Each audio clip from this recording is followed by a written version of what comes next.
Cruzando as Conversas. Oferecimento Galeazzi Sul. Há 40 anos a evolução dos metais. Associação dos Oficiais da Brigada Militar. Defendendo quem protege você. O Badesul valoriza você. Valoriza o Rio Grande. Conte sempre com o Badesul. E Porto Color. Senão não vou ouvir. Boa noite, eu sou Guilherme Macalossi, começa aqui na RDC TV. Mais uma edição do Cruzando as Conversas, o seu programa de análises e debates. De segunda a sexta-feira, sempre com a opinião dos nossos convidados sobre os assuntos mais importantes do momento para a nossa sociedade. O Cruzando as Conversas é um oferecimento da Associação dos Oficiais da Brigada Militar, defendendo quem protege você. De Galeazzi Sul, há 40 anos, a evolução dos metais. Porto Color, soluções gráficas, a Porto Color atendendo através do WhatsApp. E também de Badesul Desenvolvimento. Quem valoriza o Rio Grande está ao lado dos gaúchos em todos os momentos, principalmente nos mais difíceis. E o Badesul está sempre ajudando no desenvolvimento do nosso estado, com investimento, inovação e muito trabalho. Com esse propósito, o Badesul contribui para o crescimento do Rio Grande do Sul e, junto com você, luta para superar todos os desafios. É pensando nisso e no desenvolvimento que o Badesul oferece oportunidades de financiamento para produtores rurais, municípios e empresas dos mais diversos tamanhos e setores. A gente valoriza você, valoriza o nosso estado. Badesul, Governo do Rio Grande do Sul, novas façanhas. A edição de hoje do Cruzando as Conversas se divide em 3 partes. A primeira delas, uma entrevista com o deputado federal Bibo Nunes, integrante da base do presidente Jair Bolsonaro. No segundo bloco, nós vamos discutir sobre o conflito entre desenvolvimentistas e liberais dentro do governo. Nós vamos ter a participação do advogado Guilherme Collin e também do escritor, jornalista e presidente do Instituto Liberal, o Lucas Berlanza. E, por fim, no último bloco do programa, nós teremos a participação de João Carlos Silva, direto de Brasília, com os bastidores do poder. Você participa através de mensagem nas redes sociais, @RDCTV Digital, nós estamos em todas as plataformas, no Instagram, Facebook, Twitter e também no YouTube. E você pode nos assistir além do live stream nas redes sociais, também pelos canais 24 e 524 da Claro Net TV e pelo formato podcast, através do Spotify, Google Podcast e demais agregadores, também clicando na aba Podcasts do site da RDC TV, rdctv.com.br. Muito bem, vamos começar de imediato com o deputado Bibo Nunes, que está conosco. Deputado, bem-vindo, boa noite, prazer recebê-lo aqui no Cruzando novamente. Boa noite, Guilherme, satisfação estar lendo no programa, uma grande honra para mim. Acho que o público de casa ouviu, mas eu estou sem som aqui no estúdio. Eu acho que a caixa de som está desligada aqui para mim. Então eu pediria para que alguém ligasse a caixa de som ou para que alguém me desse o retorno da fala do Bibo Nunes, porque ele não está audível para mim aqui no estúdio. Produção, peço encarecidamente ajuda. Boa noite aí, Guilherme. Bibo, já vamos falar direitinho. Ok? Alô? Deu legal? Produção. Falando aí. Som na caixa de som, por favor. O som desligou. Vou dar aqui novamente o meu boa noite ao Bibo Nunes para que eu possa ouvi-lo novamente. Bibo Nunes, tudo bem, Bibo? Tá bom, boa noite. Tudo bem, Bibo? Satisfação, boa noite. Macalossi, ouvindo aí agora? Agora sim, o Bibo Nunes tem uma larga experiência com televisão e jornalismo, sabe que esse tipo de problema acontece, né, Bibo?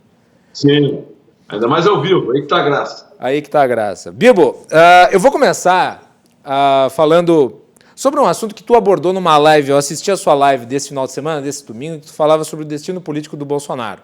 E provavelmente de uma parte considerável dos seus apoiadores mais próximos. Nós sabemos, e discutimos aqui no Cruzando as Conversas ainda ao longo do ano passado, a fratura exposta dentro do PSL, e tu fosses um dos mais enfáticos críticos, né, à estrutura interna do PSL, e agora há uma incerteza em relação a para onde o presidente vai. Tu disseste na tua live do domingo que ele não se filiaria a nenhum partido político, nem mesmo no Aliança pelo Brasil, pelo menos antes de fevereiro. Eu lhe pergunto, a que se deve essa decisão do presidente e você acompanha essa decisão do presidente? Sim, completamente. A decisão do presidente se deve ao ter partido hoje, e o Aliança pelo Brasil está sendo bastante dificultada. O próprio TSE, chega um ministro lá com ativistas, está muito difícil, mas não desistimos. Aí voltaram as conversações com o PSL. No ano passado mesmo eu conversei, apesar de ter eu começado essa briga, e o PSL atendeu parte do que nós queríamos. É um partido hoje com compliance, é um partido que já está transparente e está atendendo o que nós havíamos pedido. E também o presidente está bem mais acessível. Não é fazer estatuto com a turma dele só, aqueles erros todos que nós apontávamos. E tem uma boa vontade, porque o PSL sentiu o que é perder o presidente da República. E a partir do momento que o presidente Bolsonaro saiu do PSL, o partido encolheu muito, muito. Basta ver que os deputados, que somos 25, estamos apoiando vereadores, prefeitos de outros partidos, porque no PSL nós não tínhamos ambientes. Veja que ponto chegou. Minha filha vai ser candidata a vereadora pelo MDB, que é um partido que apoia o governo Bolsonaro, para ver o grau de animosidade que tinham.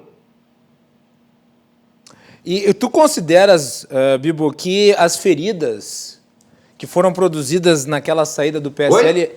Tu considera que aquelas feridas... Não ouvi. Tá me ouvindo direitinho? Alô? Tá dando problema áudio. Alô, Bibo Nunes? Bibo, acho que entrecortou aqui. Pode falar. Vou repetir. Tu mencionaste aí o PSL, que é um partido que agora teria compliance, que estaria mais enquadrado dentro da visão que vocês têm em relação ao que se espera. Aí eu lhe pergunto, porque, ok, o partido pode ter evoluído em termos institucionais, mas, inegavelmente, muitas das figuras com quem ocorreram essas brigas continuam presentes lá, né? E daí eu pergunto, essas feridas, caso, eventualmente, o presidente opte por voltar ao PSL, o que é uma possibilidade, visto que nenhum cenário parece ser descartado, o presidente voltando para o PSL e outras pessoas, incluindo você, talvez, há um ambiente com as feridas devidamente cicatrizadas? Porque, por exemplo, hoje nós tivemos lá em São Paulo a homologação da chapa da Joyce Hasselmann como candidata a prefeita da maior cidade do país, da cidade mais importante do Brasil, que é São Paulo. E ela, digamos que ela tem sido continuamente confrontada pelos apoiadores do presidente, e ela tem também combatido o presidente e principalmente os seus filhos. Dá para conviver nesse ambiente? O Major Olímpio também, em São Paulo, outro nome aí que também se conflagrou com o presidente da República. Dá para conviver com esses elementos dentro do partido, numa eventual volta? São dois fatos pontuais bastante difíceis. O caso maior ainda e trocar de partido a hora que quiser. Agora, a Joyce ela fez 1.200.000 votos com o apoio do Bolsonaro. Hoje, sem Bolsonaro, ela está aí com 0 pouco nas pesquisas. Inclusive, convidou o príncipe, o Luiz Felipe de Orleans, para ser o vice, e não aceitou. Porque tem muita conversa ainda pela frente, mas é que é difícil.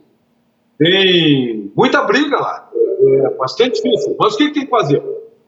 Uma decisão do presidente Bivar, o presidente Bolsonaro, mais dois lados, e decidir. E tem que acatar a maioria. Foi o que eu disse na nossa reunião. Ninguém brigou mais com o PSL do que eu. Mas se for para o bem do Brasil, eu aceito, eu cedo. Eu estou pela causa. Tu aceitaria voltar a ser correligionário do seu desafeto Rui Irigaray?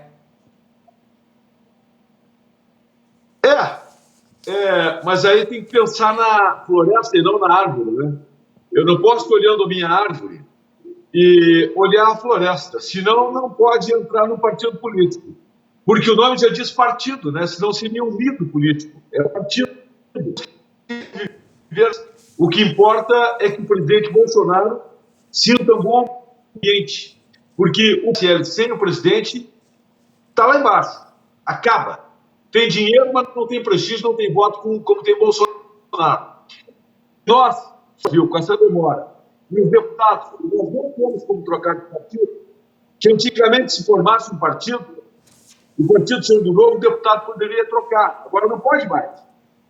Então, nós, para entrar no Aliança pelo Brasil, só 6 meses antes, em março de 2022. Mas eu, para mim, não tem problema nenhum. Eu sou o deputado mais suspenso. Ninguém é tão suspenso quanto eu em Brasília. Eu fiquei 5 meses sozinho e dos 5 meses fiquei 4 suspensos. E depois, lá para cá, minha suspensão é sempre de 1 ano. Não tem problema nenhum. Convivo muito bem, estou bem na mídia, estou com boa... Conexão cortou. O presidente Bolsonaro tem que olhar os interesses do presidente. E se for bom para o presidente, como o PSL também, a dor da saudade, vamos ver. Vamos ver. Tudo é conversar, todos cedendo um pouco e lembrando.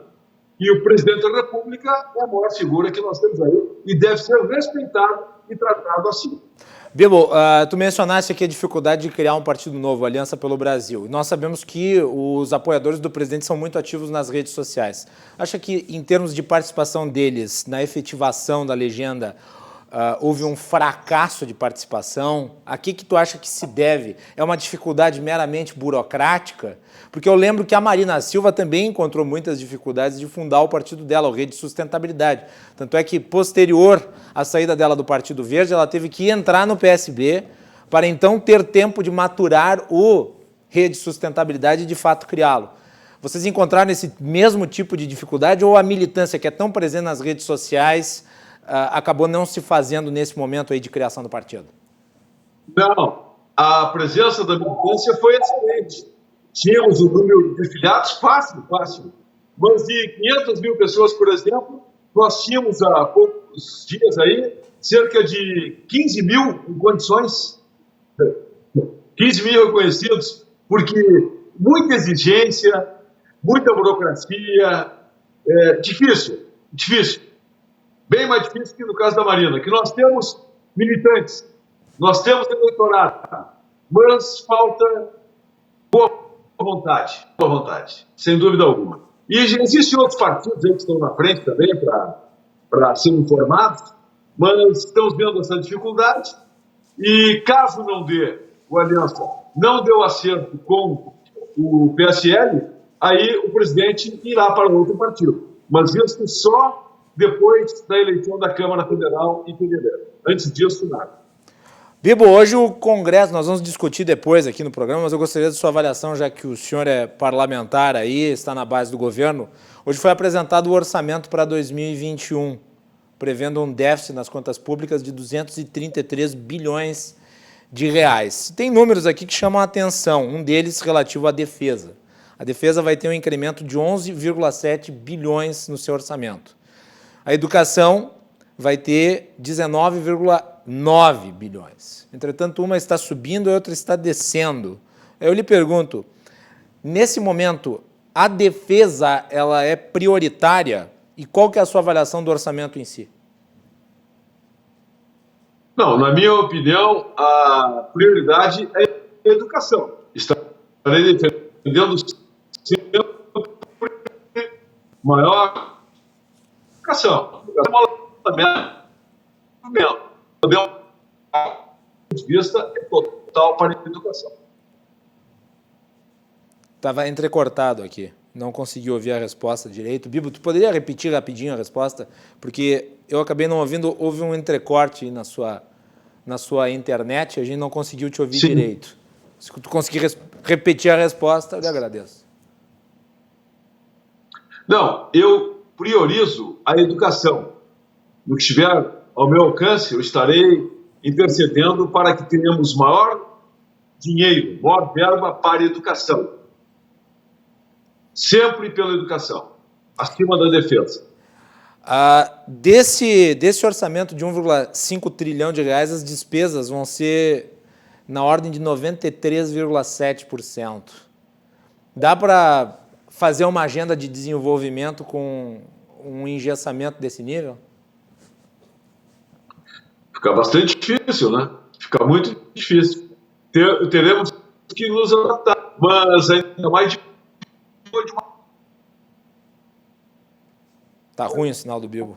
Estamos vivendo que ele está crescendo. Estão vendo?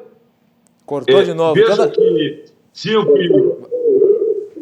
PIB ia cair 12%, 11%, 9%, foi baixando, e o PIB vai cair menos de 5% ou talvez menos de 4%. Isso porque o agronegócio está ajudando muito o desenvolvimento, não existe mais corrupção no Brasil, não tem gastos desnecessários para pagar propina, obras superfaturadas como tinha antes, não tem mais. Então está sobrando dinheiro. Não tem mais aquele desvio, aquela corrupção endêmica que tinha nos governos do PT, não tem mais. Então faz com que o Brasil, ao natural, tenha mais receita, porque não tem mais desvio de dinheiro público. E tu acha que nesse orçamento, última pergunta, Bibo, tu acha que nesse orçamento que foi apresentado hoje, vai haver espaço fiscal para bancar o Renda Brasil? Porque no projeto que foi encaminhado não há o recurso disponível. A equipe econômica, liderada pelo Paulo Guedes, ainda não respondeu o presidente mostrou insatisfação com o que havia sido proposto inicialmente. Acha que há margem em termos de recursos para isso? E tu apoiará... eu vou te antecipar, e mais uma pergunta. Tu apoiarias a recriação de um imposto, como, por exemplo, a CPMF ou algo semelhante, para financiar esse programa Renda? Não, nada. Nenhum imposto, nenhum aumento. Isso de aumentar imposto é incompetência. Acredito que o ministro diz que não vai aumentar impostos. É totalmente contra o que nós pregamos. Nós queremos desenvolvimento, porque vai começar a sobrar dinheiro no Brasil, muitos investimentos estrangeiros, não tem por que ter impostos. Pode-se alguma volta de impostos. De aumento 1%. Sou radical aí. E tu acredita que haverá, sem um imposto novo, recurso para se criar o Renda Brasil, que é importante, pelo menos o governo avalia como importante? Sim, o ministro Guedes tem competência para isso. Numa reunião ele nos falando que tem muito dinheiro para entrar e ele vai conseguir o dinheiro para isso. Agora o Renda Brasil, Bolsa Família, muitas pessoas têm que aumentar o Renda Brasil, aumentar a Bolsa Família, esse tipo de coisa. Quanto menor for o Bolsa Família, melhor. Menos pessoas participando. Quanto mais pessoas no Bolsa Família, pior estará o país. Bom dia que nós tivermos meia dúzia do Bolsa Família e as famílias com direito a progresso, desenvolvimento, saúde, educação. Nós queremos é que as pessoas cresçam na vida e não fiquem dependentes de um Bolsa Família. Sou contra. Quanto menos Bolsa Família, sinal que o Brasil está crescendo, desenvolvendo e, acima de tudo, dando emprego, que é o melhor desenvolvimento social. Tá aí então. Bibo, eu gostaria de te agradecer essa breve participação aqui hoje no nosso programa. Espero que na próxima vez tu possas vir aqui ao estúdio conosco e te deixo com a última palavra. Muito obrigado. Sim. O estúdio é melhor, né? Com certeza. Um abraço, Bibo. Muito obrigado aí pela participação. Um abraço aos espectadores. Tá aí, então, Bibo Nunes, deputado federal, que está aí discutindo conosco nesse primeiro segmento do Cruzando as Conversas, a questão relativa ao destino do presidente Jair Bolsonaro e também introduzindo aí o tema do orçamento federal, que nós vamos discutir com mais calma no próximo bloco com as participações do Guilherme Collin e também do Lucas Berlanza. Fiquem ligados que nós já retornamos aqui no Cruzando as Conversas para o próximo bloco.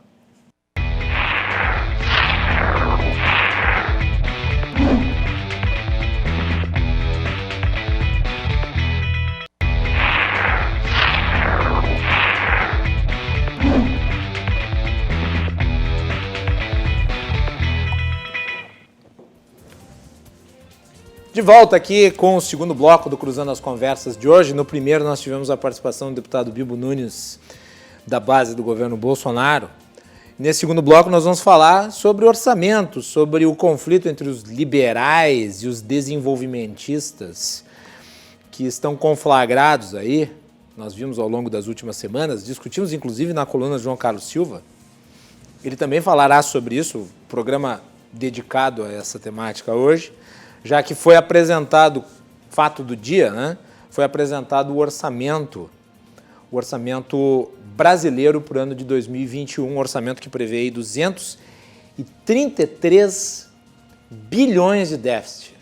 O Cruzando as Conversas é um oferecimento da Associação dos Oficiais da Brigada Militar, defendendo quem protege você, de Galeazzi Sul, há 40 anos, a evolução dos metais, Portocolor Soluções Gráficas, a Portocolor atendendo através do WhatsApp, e também de Badesul Desenvolvimento. A gente valoriza você, valoriza o Rio Grande do Sul.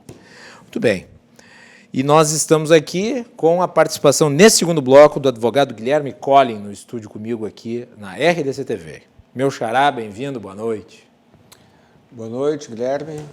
Um prazer estar aqui mais uma vez, mais essa noite, para debatermos um assunto de vital importância para a nossa sociedade, né? Muito bem. Quem também participa deste programa hoje, por videoconferência, o meu querido amigo Lucas Berlanza, jornalista, escritor do Instituto Liberal. Lucas, bem-vindo, boa noite. Guilherme, obrigado, boa noite para todos que nos assistem. Meus cumprimentos a você pelo seu programa. E aproveitar para divulgar os 2 livros que o Lucas escreveu. O Lucas tem uma produção bibliográfica interessantíssima, eu recomendo para o nosso público, né? Esse livro aqui é o Guia da Nova Direita, Guia Bibliográfico da Nova Direita, que o Lucas escreveu. Ele faz uma análise sobre os livros que influenciaram o movimento liberal conservador no Brasil dos últimos anos. Recomendo. E mais recentemente ele lançou esse livro, também tive o prazer de falar com o Lucas sobre esse livro aqui, que é Lacerda, a Virtude da Polêmica.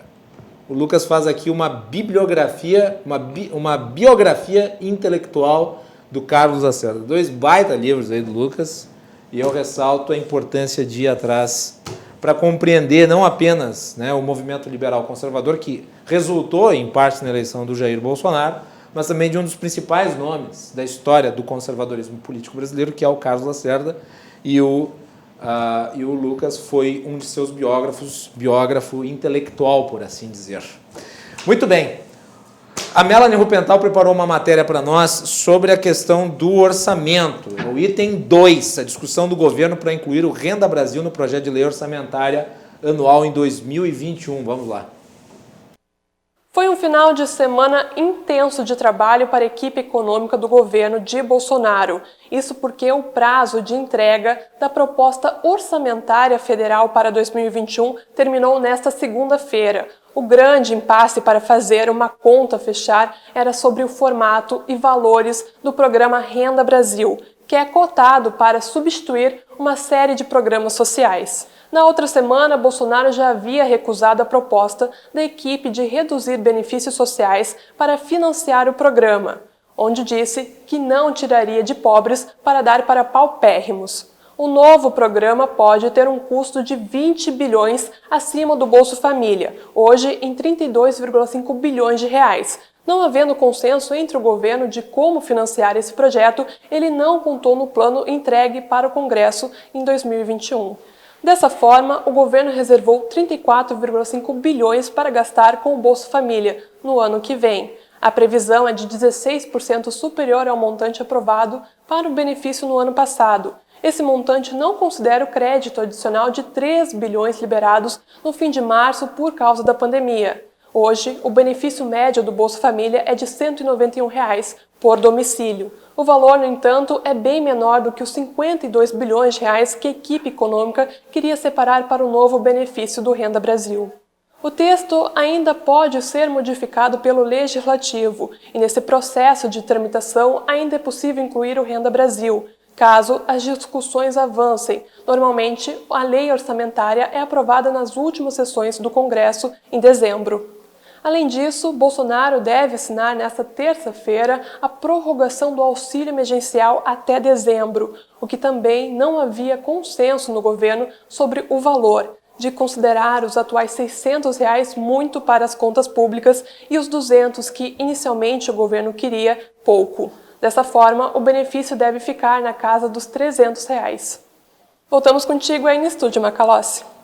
Aí os números que a Melanie condensou nesta matéria, vamos aqui ressaltar alguns que eu acho que importantes, né? Já mencionei anteriormente, vou lançar aqui para o Colin e para o Berlanza. O orçamento, então, portanto, em 2021, prevê 1,5 trilhão em despesas, ou seja, 93,7% do que vai ser arrecadado vai ser usado em despesas obrigatórias. A previsão do déficit orçamentário para 2021, 233,6 bilhões de déficit. E daí o orçamento para educação, 19,955 bilhões, né? Saúde, 16,348 bilhões, economia, 12,983 bilhões, defesa, 11,738 bilhões. Aqui os aumentos, né, relativos ao orçamento geral. E o programa, o Renda Brasil, está estimado ter um custo aí de 20 bilhões acima do Bolsa Família. Esse é o custo. A análise de vocês em relação a esse conjunto de números aqui do orçamento para lá de engessado, quer dizer, de 1,5, mais de 1 trilhão de reais, quase 2 trilhões de reais, você vai ter 95 bilhões à disposição para gastos livres, ou seja, é quase nada. Colin, começa contigo. Eu confesso que eu estou em dúvida ainda sobre a parte da fala do deputado Bibo Nunes, quando ele diz que acabou a corrupção e o desvio de dinheiro. Eu tenho dúvidas se ele estava sendo irônico, sarcástico, né? Ou se realmente é o que ele pensa. E respeito a opinião, independente de qual seja ela. Acho que é o que ele pensa. Eu não ia interromper aqui, não tá, vem cá. Estava fazendo uma defesa do governo. Né? Não, tudo bem, mas assim, tem coisas que fica difícil defender, né? Respeito todas as opiniões, né? O que acontece? Ainda que não houvesse corrupção, ainda que não houvesse desvio de gastos, ainda que não houvesse superfaturamento, a administração pública ela segue regras que são predispostas ao prejuízo, predispostas à ineficiência, e aí não é uma crítica ao gestor. A crítica que eu faço não é ao gestor, é ao sistema que talvez seja inevitável. Uma empresa privada ela tem uma liberdade de gastos em que o dono da empresa escolhe. Ele escolhe, ele não fica refém das regras de uma licitação pública. Ele não tem nem mesmo a obrigação de pagar o salário dos funcionários, porque ele pode demitir os funcionários. Ele tem a liberdade de demitir o funcionário que não roubou. Tem muito funcionário que não roubou, mas ele simplesmente se tornou obsoleto, se tornou ineficiente, o mercado encolheu, então ele terá de enxugar a sua folha de pagamento e assim vai. E o gestor público não tem essa possibilidade. E esse engessamento das contas públicas é o argumento que eu apresento quando eu debato, ou quando eu reflito, né, quando eu converso sobre o tema, que as regras do governo elas impedem esse enxugamento de despesas em geral. Só que tem itens aqui que são, ao meu ver, e me perdoe aqueles que pensam diferente, afrontosos. A despesa em defesa. A gente sabe que a despesa em defesa significa folha de pagamento daqueles que compõem o setor de defesa, que é uma máquina burocrática, uma máquina que tem um gasto burocrático muito grande. Então, de defesa mesmo, eu não posso dizer que vai só o nome, mas é a defesa dos interesses de quem está recebendo o salário, ou a pensão, ou a filha solteira, ou quem for. Essa defesa não é a defesa do Brasil. O Ministério da Defesa, infelizmente, ele defende mais aquele setor, aquele grupo de pessoas do que o Brasil em si. Eu costumo dizer que... Até porque não teria o menor sentido também, porque nós não estamos em guerra com ninguém, né? Quer dizer, elevação de despesa com defesa... Olha, até eu concordo apenas em parte quanto a isso, porque a guerra não tem hora marcada, né? Então, se fosse o caso... Não há nenhuma expectativa de guerra. Não há. Sei que não. Mas assim, se fosse um momento na verba de defesa para efetivamente modernizar as Forças Armadas, produzir, modernizar equipamentos, reciclar equipamentos, o que for, ainda vai lá, mas nem isso. Nem isso. Se esse aumento da verba de defesa servisse, fosse gasto de maneira eficiente para a segurança nacional, aí eu começaria a pensar, será que é relevante, é prioritário esse investimento agora ou não? A questão é que nem isso é. O gasto vai todo para a folha de pagamento, vai demasiado para a folha de pagamento dos militares em geral. Então, me parece um pouco afrontoso à população ver uma redução de investimento na saúde e na educação e um aumento na folha de pagamento dos militares. A questão previdenciária, por exemplo, em que os militares foram beneficiados, e isso ofende o contribuinte. Isso ofende e humilha o contribuinte. Então, assim, a crítica que eu faço... Os são responsáveis por metade da despesa previdenciária do país. Entretanto, eles ficaram com uma participação muito desigual em relação ao volume de contribuição que dariam em contrapartida ao que a sociedade que trabalha na iniciativa privada vai ter que contribuir. Eles não ficaram, já eram, né? Só houve um agravamento dessa desigualdade. Então, claro, tem medidas do governo que eu aplaudo. A redução da taxa de juros, no governo do PT, o capital especulativo, como a própria esquerda gosta de nominar, tinha uma remuneração chegou a ter uma remuneração de 12% ao ano. Agora, o investidor ele terá de investir na sua empresa ou em outros setores, mas emprestar dinheiro para o governo já deixou de ser a saída mais vantajosa para a sua estratégia financeira. Então, o governo teve ótimos acertos, vários acertos. O governo do Bolsonaro fez alguns gols, mas também fez alguns gols contra. Eu vejo a distribuição orçamentária de uma maneira... Eu vejo com muito maus olhos a maneira como foi elaborada essa distribuição. Lucas, o governo nunca teve despesas tão altas e a previsão aí é que a gente só volte a ter superávit das contas a partir de 2028, numa previsão muito otimista.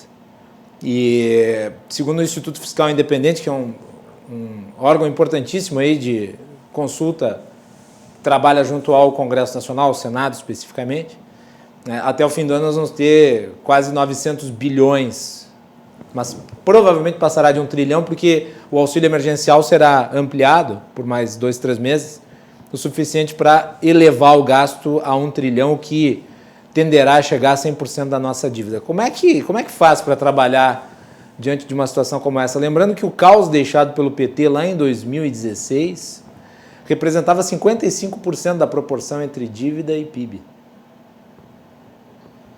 Guilherme, em substância, eu concordo com o argumento do Collin de que a despesa, de que o orçamento é muito engessado, é muito difícil mexer nisso, mas, ao mesmo tempo, alguns números chamam a atenção. Quando você fala, por exemplo, mais de uma vez aí em 1 trilhão, o número 1 trilhão está aparecendo várias vezes, eu me recordo do ministro da Economia, Paulo Guedes, falando que arrecadar 1 trilhão e conseguir 1 trilhão com as privatizações, com as concessões, número que hoje parece bastante distante. Inclusive, eu me recordo também que o economista Alexandre Schwartzman mencionou que isso só seria possível se aquelas estatais ditas estratégicas que esse governo não pretende privatizar, Banco do Brasil, Petrobras, a Caixa, estivessem envolvidas nesse pacote de intenções do governo de fazer privatizações. Isso. Eu acho que também se criou uma certa fantasia. Diga. Não, pode continuar, estamos ouvindo. Eu acho que também se criou uma certa fantasia por parte do governo, pela propaganda que foi feita, que se choca de maneira um tanto vexatória com os números que agora aparecem. Certa feita, eu disse que, apesar de todas as esperanças que se criaram por detrás dessa eleição do Bolsonaro, essa agenda reformista e liberal que esperava que se realizasse através do Ministério de Paulo Guedes, eu observo que essa força carregada da nossa cultura política, que é o patrimonialismo, permanece forte. Nós temos um exército de patrimonialismo corporativismo. Quer eles estejam de toga, quer eles estejam de terno, quer eles estejam de fato.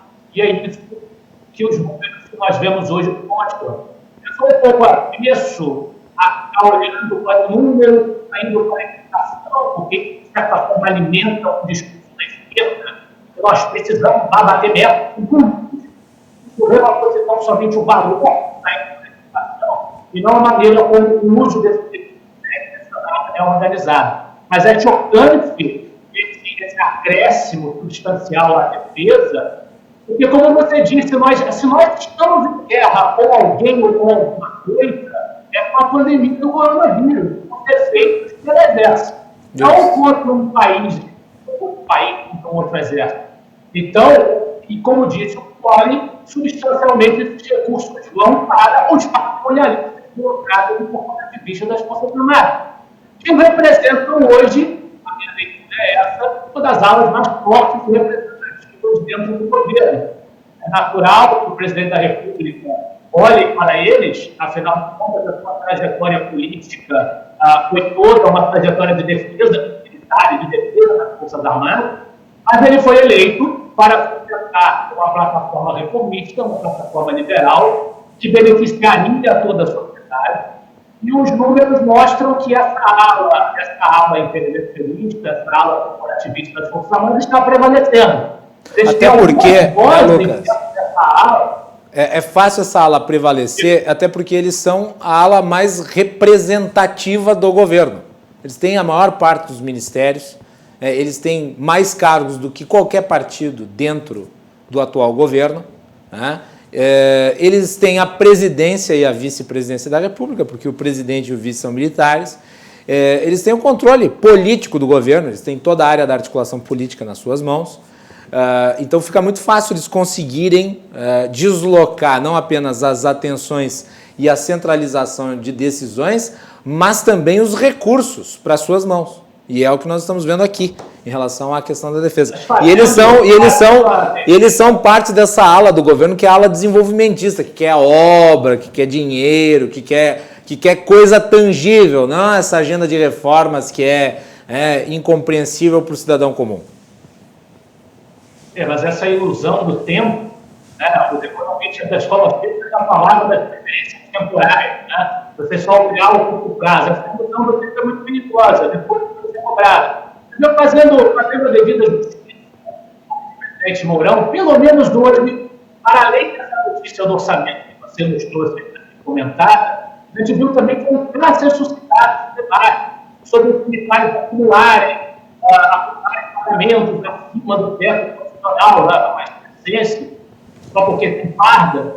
E o Mourão, pelo menos, ele está em algumas oportunidades, fez comentários elogiando o Roberto Campos, não o Neto, né, o autor do Roberto Campos, histórico, nosso liberal clássico dos 80, ele chegou a fazer comentários elogiando a gente do Roberto Campos, falando que é disso que o Brasil precisa, mas eu creio que essa voz do Mourão ela é bastante isolada hoje, está prevalecendo o senhor Braga Neto, as obras, né, desse projeto de desenvolvimento que está esvaziando a agenda federal.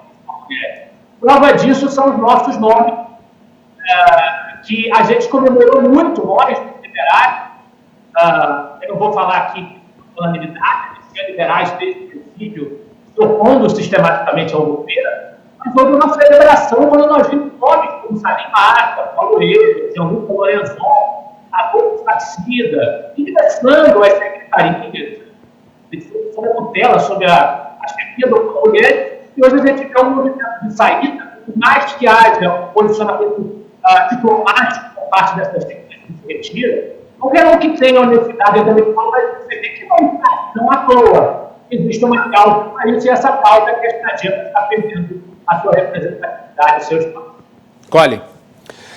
Me parece que um dos critérios de composição do orçamento é o critério meramente político.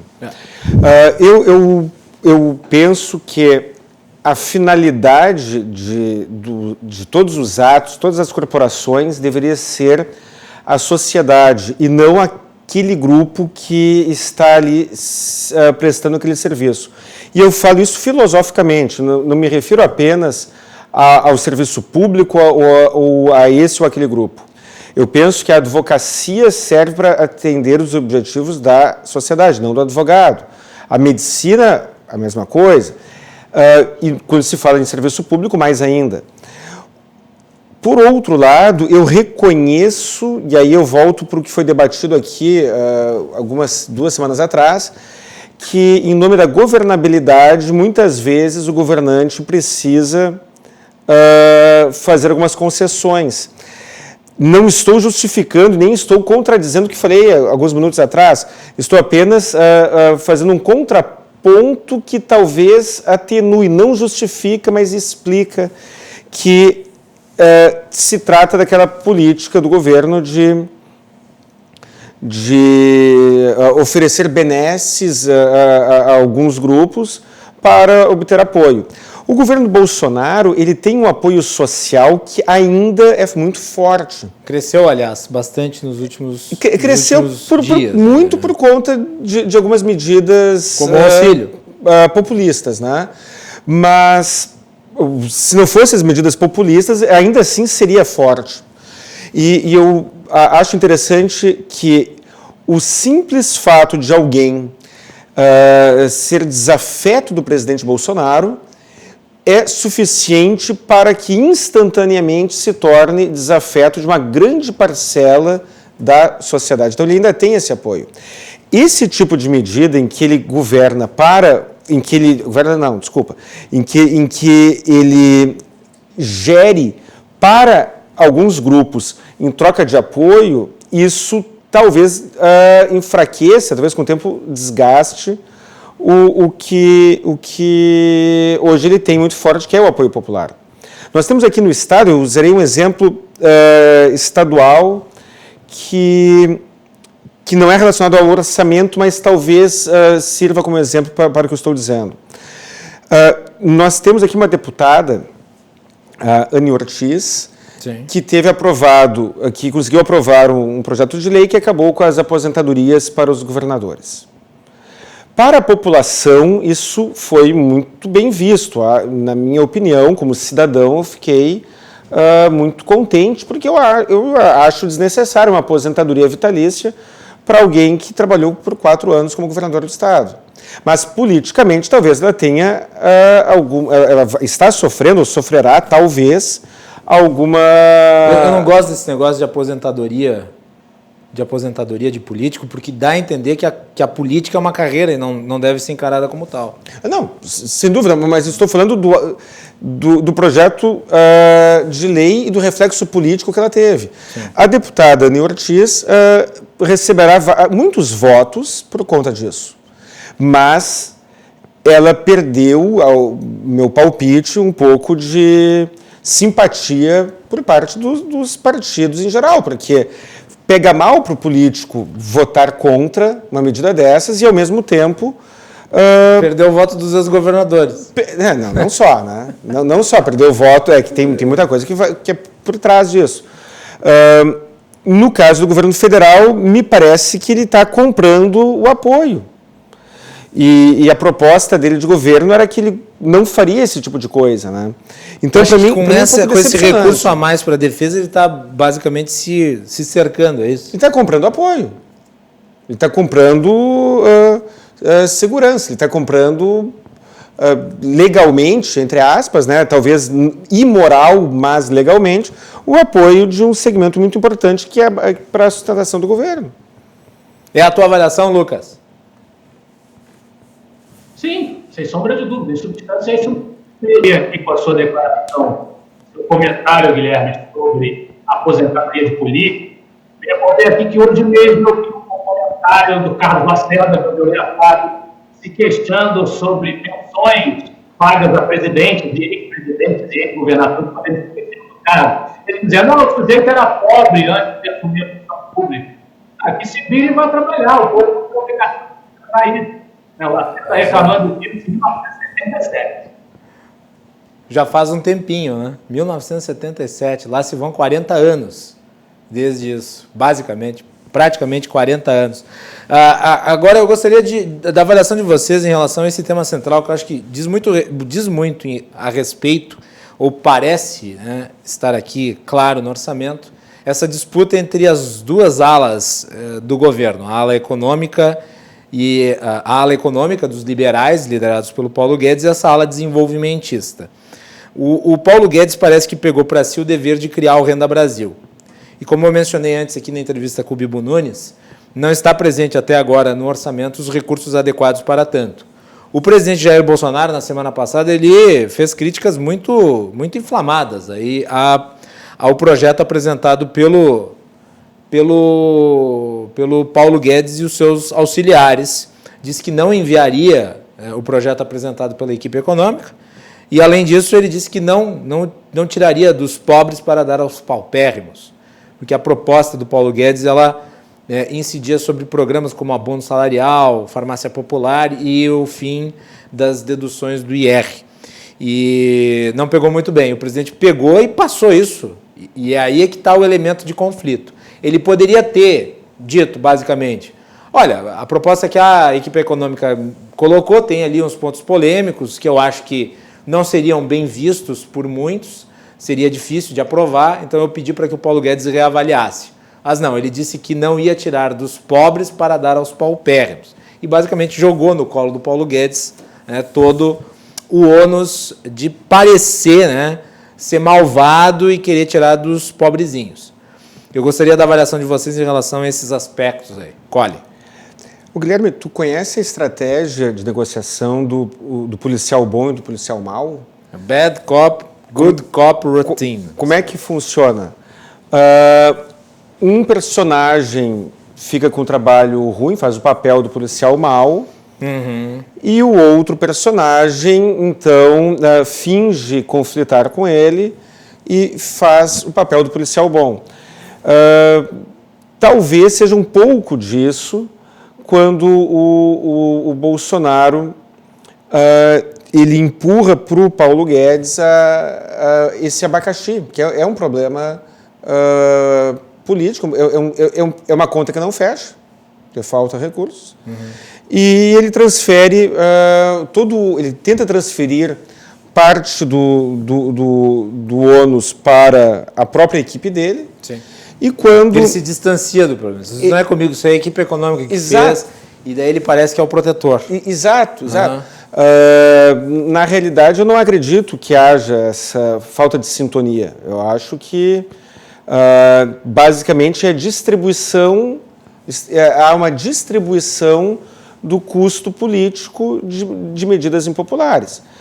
A questão da tributação da divisão de lucros, por exemplo, de dividendos.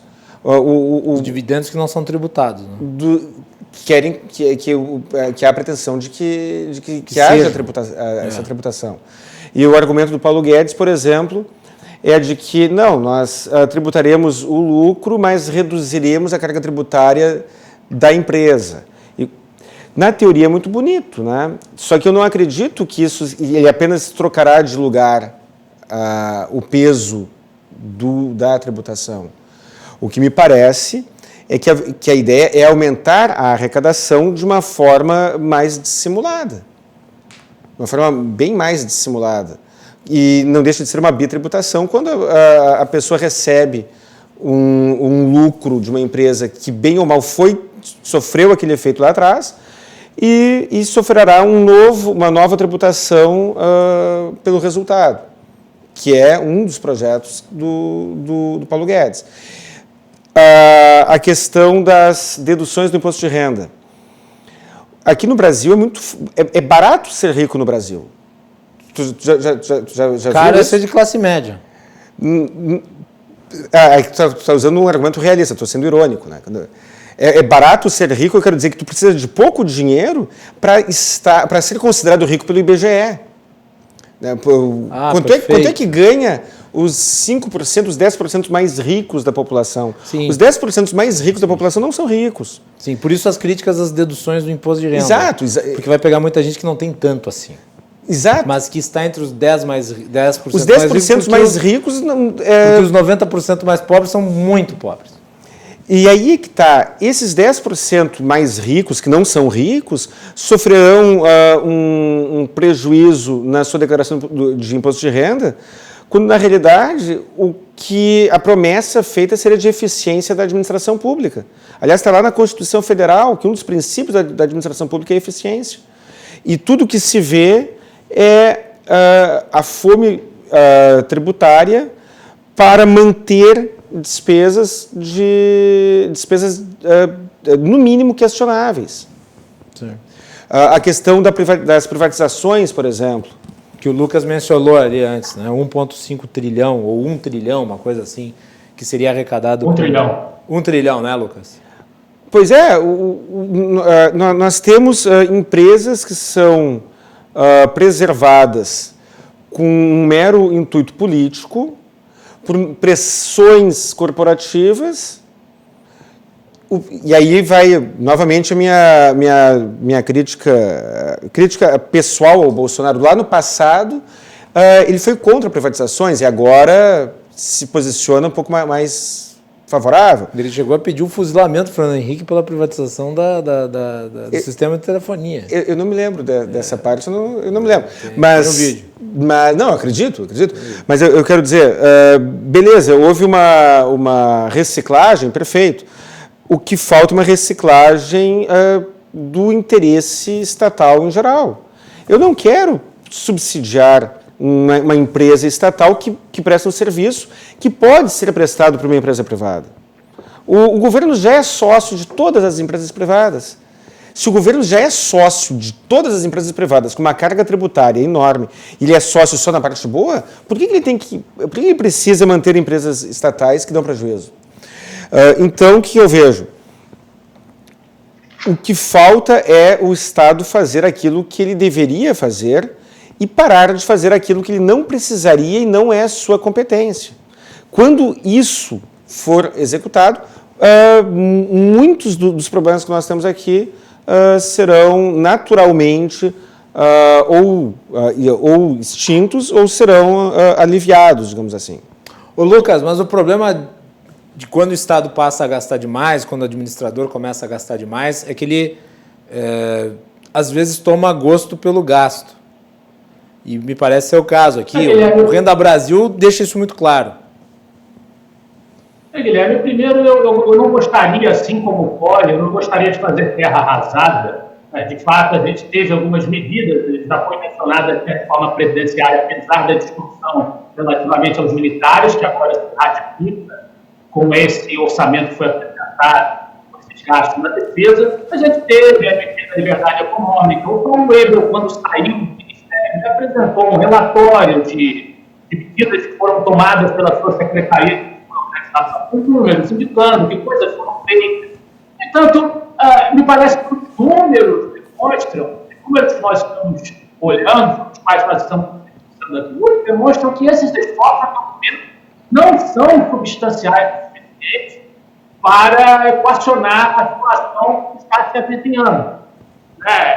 Em relação ao comentário que o Aline fez sobre uma cobratinha, tentar passar para o Paulo Guedes a imagem do policial mal, é uma interpretação possível, mas eu confesso, ela pode ser um fenômeno isolado desse caso, mas eu confesso que eu sou um pouco cético dessa leitura, porque a julgar, por exemplo, pela reunião ministerial que nós vimos exposta para todo mundo por decisão judicial, oficial, eu verifico que há um atrito entre essa ala do governo e eu já vi um enredo parecido com outros ministros que foram saídos do governo Bolsonaro depois de serem desprestigitados, né, pelo presidente, quer por comentários dele, quer pela finesse em defender a agenda por eles sustentada. Então, eu tenho um pouco de dúvida se de fato há uma dobradinha, ou se há um processo, um processo de fritura, né? Espero que não, para que haja algum fôlego, alguma esperança, que seja de que a agenda reformista precisa avançar, mas infelizmente eu já vi esse enredo, eu não gosto dele. Também, a sua pergunta especificamente, em relação especificamente, eu retomo o que disse o deputado Bibo, antes de nós entrarmos no ar, concordo plenamente com o Colin, que é muito difícil levar a sério a afirmação de que a corrupção acabou no Brasil, mas ele está certíssimo em dizer que nós deveríamos soltar fogos e celebrar que o número de atendidos por processos assistenciais, e como dizia o Dr. Stuart Júnior, devem ser criados sempre estabelecendo-se a fonte exata dos recursos para que sejam benefícios, para que sejam entregues, nós devemos celebrar que esses números diminuem. Então, quando eles aumentam, quando eles se intensificam, ou vão se perpetuando a tendência cada vez mais. O objetivo é que essas pessoas reduzam o número. E não mais no interesse eleitoral dos políticos. Lucas, vamos fazer o seguinte, o teu áudio deu uma piorada agora, a gente não conseguiu compreender muito bem o final da tua fala. Então vamos fazer um intervalo e daí a produção reconecta aí contigo para ver se a gente consegue pegar um sinal melhor. E daí eu vou pedir para que tu repita o final da tua fala, que infelizmente não ficou muito claro pela conexão, tá bem?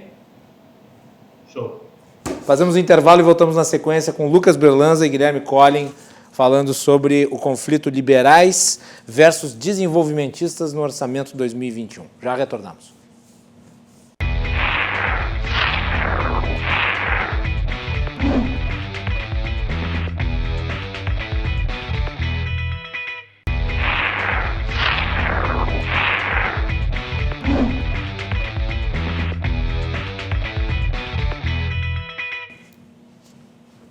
Estamos de volta aqui na RDC TV, hoje recebemos no programa o advogado Guilherme Collin, também o Lucas Berlanza, escritor e jornalista do Instituto Liberal, autor dos livros Lacerda, a Virtude da Polêmica e também o Guia Bibliográfico da Nova Direita. Estamos falando sobre o Orçamento 2021, que foi apresentado hoje no Congresso Nacional.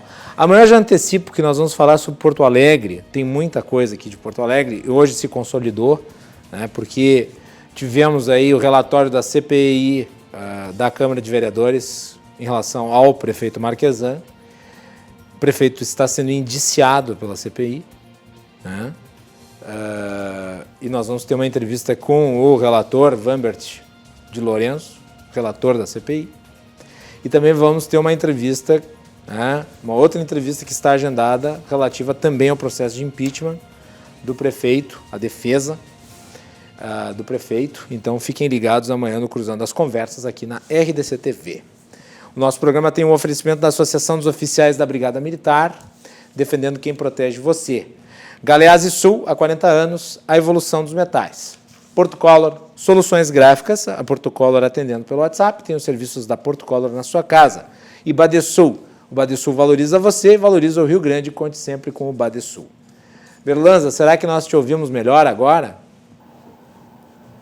Vamos tentar, né? Espero que sim. Deu uma melhoradinha, agora a gente conseguiu ouvir com clareza. Tu quer repetir o teu argumento final? Eu dizia, já me direcionando a resposta direta ao seu comentário, à sua observação, que a despeito de eu concordar com o reparo sugerido pelo Collin ao comentário do deputado Bibo sobre a ausência de corrupção no Brasil, né? Ainda que a gente não fale do governo federal, pelo menos as oposições hoje de governo do Estado, a gente acabou de ter notícia aí do escândalo relativo ao governador aqui do meu Estado, Rio de Janeiro. Então, falar que acabou a corrupção no Brasil realmente de acudir. Mas, por outro lado, concordo com o argumento do deputado de que nós deveríamos soltar fogos e celebrar quando os números de programas assistencialistas se reduzem, quando os números das pessoas atendidas vão diminuindo. Até porque, como dizia o fundador do Instituto Liberal, Ronald Forte Júnior, esse tipo de programa tem que estar necessariamente atrelado à determinação dos recursos de onde vem o dinheiro não dá em capítulo, que vão servir a municiar esses programas, o que passa longe da preocupação dos políticos interessados nos seus propósitos eleitorais. Aliás, Lucas, outro aspecto que é importante quando se fala de programa social, de transferência de renda, que é o caso do Bolsa Família e do auxílio emergencial, ele tem que ter um propósito, pelo menos final, de transição. Porta de saída. Uma porta de saída. O auxílio emergencial, eu entendo que não tem uma porta de saída, porque ele é um programa de caráter emergencial. Né? Agora, eu não vejo ninguém no governo pensando o Renda Brasil para ser nesses critérios. Eu lembro, por exemplo, que o Bolsa Escola, lá na época do Fernando Henrique, antes da unificação, que se transformou no Bolsa Família, ele tinha um critério de reciprocidade. Você ganhava o valor, mas tinha que colocar a criança na escola. Me parece que isso foi se perdendo ao longo do tempo. E agora, com o Renda Brasil, não há perspectiva disso. Quer dizer, ok, as pessoas vão ganhar R$300, digamos. Tá? Vai abranger um universo muito maior de pessoas. Mas vai ficar nisso? Porque, bom, vamos lá, nós estamos aí com um número, ao contrário do que o deputado Bibo Nunes disse, nós estamos aí com um crescente de pessoas recebendo auxílio. A ponto de, no Brasil, de todas as unidades federativas, à exceção de Santa Catarina, todas as demais têm mais gente recebendo auxílio emergencial do que pessoas recebendo dinheiro da sua carteira assinada. O que é assustador, porque quem recebe o valor quem recebe o pagamento, né, da sua carteira assinada é, obviamente, quem financia a conta dos que recebem do governo. Guilherme, sem querer ser advogado do deputado Bibo, mas ele não disse que esse é o quadro atual, pelo menos eu não percebi isso. Ok, mas não estou atacando. Esse é o ideal. Não estou atacando isso, eu estou dizendo, não há estabelecido nada nesse sentido. Quer dizer, o governo está querendo criar o Renda Brasil, mas não está estipulando, me parece haver uma política, nós vamos criar um programa que tenha esse começo e esse fim. Não, me parece que é mais um desses programas para se tornarem eleitoreiros. Eu receio que o presidente da República se tenha deixado seduzir pelos dividendos eleitorais que isso lhe trouxe. E pelo aumento da popularidade também. Esse é o detalhe. Por isso que eu tinha te perguntado antes, o que acontece quando um governo que tinha uma agenda de austeridade começa a gastar por necessidade imposta, porque a pandemia impôs o gasto necessário. Quer dizer, esse volume de recursos que estão sendo despendidos aí não é por uma escolha, é por uma imposição, mas inegavelmente parece que gostou de gastar e pretende continuar gastando no ano que vem. E daí vem esse negócio do fura-teto aí que me parece muito perigoso. É o risco de você infringir uma determinação que tem o objetivo de disciplinar os governos da responsabilidade fiscal. E aí vem uma coisa interessante, que inclusive o Roberto Heller observou, o economista do Instituto Liberal, ele observou que a esquerda, os opositores mais encabeçados do presidente da República, vivem alvejando esse teto. O teto é uma ameaça à educação e à saúde, é uma ameaça ao atendimento às necessidades sociais, aos programas sociais. Vivem querendo uma personificação da responsabilidade fiscal, personificação da necessidade de disciplinar e conter gasto. A esquerda vive alvejando isso. Agora que as coisas estão na mão do seu filho mortal, daquele que ele está no poder, ele vem relativizar a importância desse teto, embora ele diga publicamente respeito o teto, mas a gente vê a movimentação no sentido oposto. Aí agora a esquerda vai dizer... Collins, esse negócio do teto de gastos está associado profundamente à questão da taxa de juros, né? Quer dizer, o governo gasta menos para ter a sua dívida, o que faz com que ele poupe recursos. A gente chegou a mencionar isso em off antes aqui. Né? Sim, eu festejei, eu falo mal, mas falo bem do governo, né? A gente fala do que é bom e fala do que é crítica ruim. do que é ruim. E isso é serenidade, isso é a lealdade filosófica. O Brasil tinha uma dívida com a FMI, eu não me lembro bem, acho que era 50 ou 40 bilhões de dólares, na época do governo Lula, acho que 2006 ou 2007, alguma coisa assim. Era uma dívida com juros baixos. Aí o governo brasileiro da época, o governo Lula, não tinha dinheiro em caixa para pagar aquela dívida. Mas, como existia um interesse eleitoreiro, existia um interesse publicitário, o que ele fez? Algo que eu duvido que um ser humano normal faria com as suas contas domésticas. Trocou uma dívida de juro baixo com o FMI por uma dívida interna de juro alto com títulos públicos, pagando uma taxa de juros que chegou a 12% ao ano. A nossa dívida pública toda era não muito maior do que 50 bilhões de dólares. Hoje ela é de 1 trilhão de dólares. Isso. Tem uma margem de erro, talvez seja um pouco mais, um pouco menos, mas é na casa de 1 trilhão de dólares. Foram 10 anos, mais de 10 anos, de um dreno nas contas do governo para um dinheiro gasto de maneira desnecessária, que era justamente o oposto do que a administração petista pregava. Governar para os pobres. Quem ganha dinheiro com juro alto é quem tem dinheiro para investir em títulos públicos, é o banco, são os fundos de pensões dos outros países, e aquele dinheiro que era destinado, que poderia ser destinado à sociedade, era destinado ao pagamento de juros. Vamos imaginar uma dívida de 1 trilhão de dólares com uma taxa de juros de 10% ao ano, a gente está falando de 100 bilhões, cento e poucos bilhões ao ano só de juros, sendo que é um sistema em que o devedor decide qual será a taxa de juros que ele pagará. Foi um gol de placa que o Paulo Guedes praticou. No caso dos programas sociais, eu vejo como um termômetro de insucesso da administração pública o aumento de pessoas que se beneficiam de programas sociais. Porque o mais digno, eu quero que os meus filhos comam a comida que foi comprada com o meu dinheiro, eu quero que os meus filhos vistam aquilo que eu dei para eles, e não que a sociedade deu em função da minha incapacidade de sustentá-los. É o que eu desejo, eu acho que isso é muito mais digno. Para que isso aconteça, eu tenho que ter trabalho. As pessoas precisam ter trabalho, precisam ter uma fonte de renda honesta e qualificada.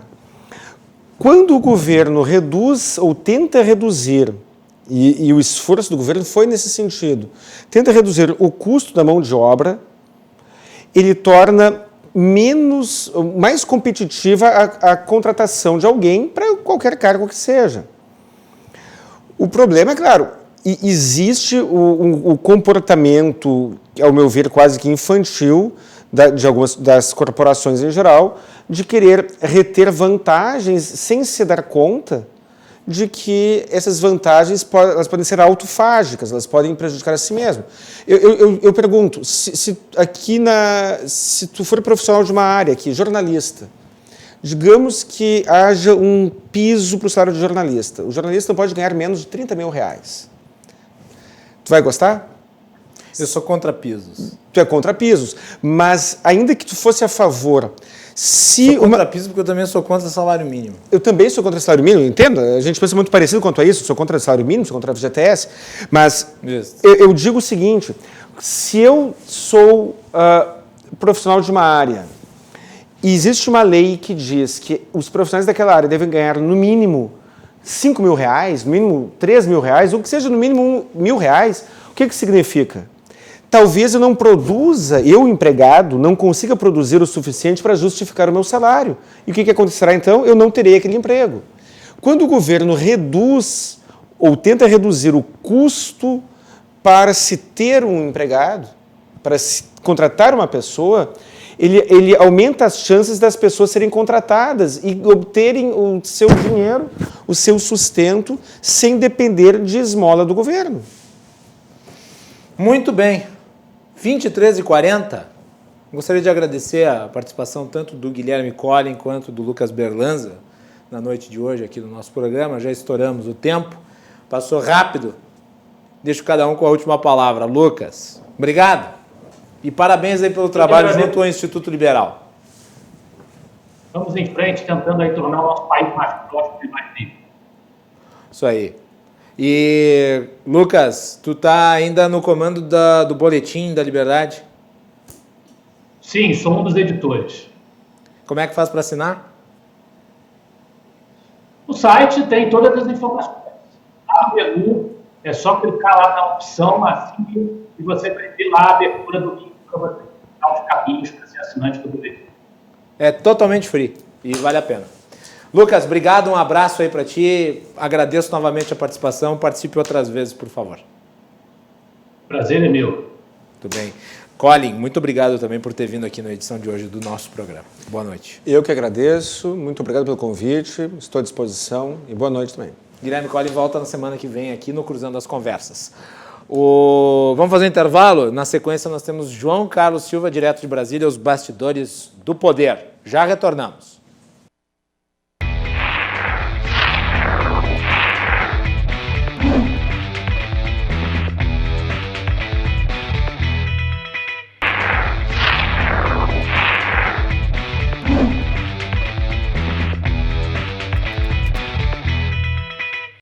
Último bloco do Cruzando as Conversas desta segunda-feira aqui na RDC TV. Você está acompanhando o nosso programa e pode assisti-lo sempre pelos canais 24 e 524 da Claro Net TV, pelas redes sociais, @RDCTV Digital em todas as plataformas. Não esqueça de curtir e de compartilhar. Também o nosso programa pode ser ouvido agora através do podcast. É isso aí, podcast do Cruzando as Conversas. Acesse pelo Spotify, pelo Google Podcasts e pelos demais agregadores. É só procurar Cruzando as Conversas e sintonizar a hora que você quiser. Também pelo site rdctv.com.br. Clique lá na aba de podcasts e acesse o Cruzando as Conversas. Terminou a edição aqui, vai estar disponível lá para você nos acompanhar. O Cruzando as Conversas é um oferecimento da Associação dos Oficiais da Brigada Militar, defendendo quem protege você. Galeazzi Sul, há 40 anos, a evolução dos metais. Porto Color Soluções Gráficas, a Porto Color atendendo através do WhatsApp. E Badesul, o Badesul valoriza você, valoriza o Rio Grande. Conte sempre com o Badesul. Nós não tivemos contato com o João Carlos Silva na edição de hoje do nosso programa. Houve algum infortúnio, já antecipando aqui para vocês. João Carlos Silva volta amanhã, portanto, para a sua participação tradicional ao último bloco do Cruzando as Conversas. Vamos aos gráficos do dólar e do Ibovespa dessa segunda-feira. Aí, então, a cotação do dólar, que está bem pequenininha para mim, 5,48, a cotação de hoje, dia 31 de agosto de 2020. Vamos, então, aos números do Ibovespa. Também está bem pequenininho de ver, o meu olho não consegue perceber o quanto, mas está ali menos 2,09%. Cento e quantos mil, Melanie? Eu não consigo ver, desculpa. 100.006 pontos, então, no índice Bovespa de hoje, movimento, mas numa queda de menos 2%, maior, superior a 2%. Ok, então, vamos lá. A Melanie preparou para nós uma matéria sobre as obras. O governo Bolsonaro, além dos programas de renda, e nós mencionamos isso no bloco anterior, o governo Bolsonaro está comprometido numa agenda de obras. E ele tem feito a distribuição dessas obras em atos políticos organizados principalmente nas regiões Norte e Nordeste. Ele pretende entregar 33 obras no próximo semestre. E o detalhe, a maior parte delas, obras planejadas durante os governos Lula e Dilma Rousseff. Melanie. O presidente Jair Bolsonaro lançou um cronograma de obras que devem ser inauguradas no próximo semestre. Ao todo, serão 33 ações que serão entregues, e o que chamou a atenção é a escolha por dar continuidade em obras de governos passados e que, por diversos motivos, não foram finalizadas. Das 33 obras que o governo promete inaugurar no segundo semestre, 25 foram planejadas pelos governos petistas de Lula e Dilma. 2 começaram a ser executadas no governo de Michel Temer e 6 saíram do papel na atual gestão. A maior parte delas, então, já está em andamento. 18 das obras são do setor rodoviário. Apenas uma foi inteiramente conduzida pelo Ministério da Infraestrutura do governo de Bolsonaro, que é a construção da ponte sobre o rio Paranaíba, na BR-235, entre a cidade de Santa Filomena, no Piauí, e Alto do Paranaíba, no Maranhão. As outras 17 integram o Programa de Aceleração do Crescimento, o PAC, que foi criado em 2007 na gestão de Lula. Em sua conta pessoal no Twitter, Bolsonaro disse: "O nosso governo, antes de obras novas, queremos concluir obras inacabadas há 10, 20, 30, 40 anos. A postagem compartilhou ainda o vídeo de uma declaração do ministro da Infraestrutura, Tarcísio de Freitas, afirmando que o governo está inaugurando obras planejadas em gestões passadas. Engraçado, sempre se questiona ou se critica, por exemplo, a falta de continuidade dos governos. Sempre se criticou. E aqui hoje disseram, não, você terminou uma obra que era do outro presidente, do outro governo. Que bom! O episódio gerou críticas ao governo de Bolsonaro, que foi acusado de ações eleitoreiras, de se apropriar de obras passadas como de sua gestão e por marcar uma série de viagens de inauguração de obras, mesmo em meio à pandemia do novo coronavírus. Já o governo se defende que é um mérito finalizar as obras pendentes e não um defeito, e que caso não o fizesse, também seria criticado por não dar continuidade a obras inicialmente planejadas em gestões anteriores, mas nunca entregues. Devolvo para ti aí no estúdio, Macalossi.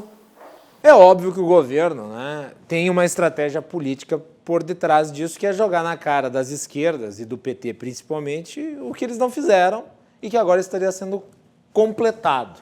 Claro, obra parada é recurso público perdido. É importante que se dê prioridade ao que já estava assumido em termos de entrega e que se finalize isso. O Brasil tem um terrível hábito de largar obras ao véu.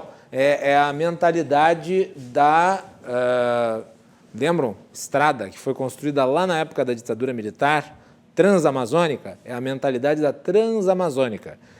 Uma obra que simplesmente foi largada e que acabou gerando um custo bilionário aí para as contas públicas.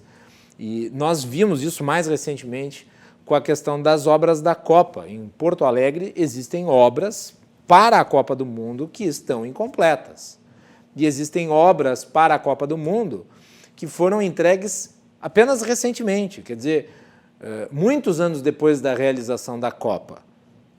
Infelizmente, essa a natureza da administração pública brasileira. Então, o governo Bolsonaro faz bem ao finalizar essas obras. Agora, inegavelmente, ele vai explorar isso politicamente, principalmente em relação aos seus principais adversários, que são os partidos de esquerda, em especial o PT. Tá bem? É isso, nós voltamos amanhã aqui no Cruzando as Conversas, a partir das 22h15. Uma boa noite a todos, bom início de semana e até mais.